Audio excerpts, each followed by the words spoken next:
Alright, here we go.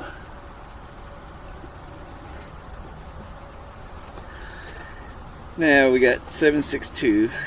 If 762 could get better, it just did. 762, about 39. Hornady black. These are 120 grains, 123 grains. 2550 or 2350 feet per second out the muzzle. At 100 yards, they're plus 3.5. And this is what's cool about these. They zero out at 200 yards. And then, yeah, I'm reading on the back. It's saying 300 yards is 14.8, which is still manageable. And then once you get out to 400, that's when you're dropping like a brick. It's already almost 4 feet at 400 yards and 8 feet at 500 yards. So typical bullet, but I like the fact that it zeroes out at 200 yards. That's what we're looking at. Shot that doe in the neck with it.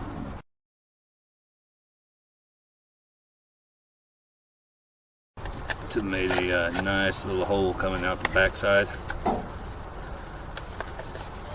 Third bullet, or third jug.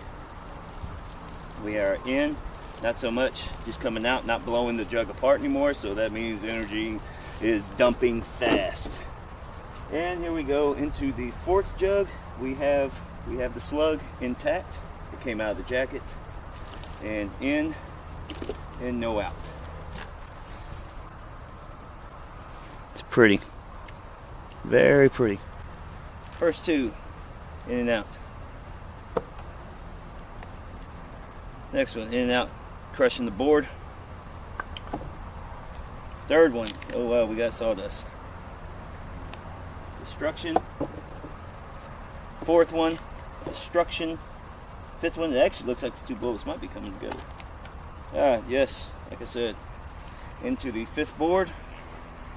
So 5 boards, 5 2x6s. And there you go, that is Hornady black. In 762 by 39. This is just a quick look at these bullets. I am liking it, to be honest. That's what I've been using.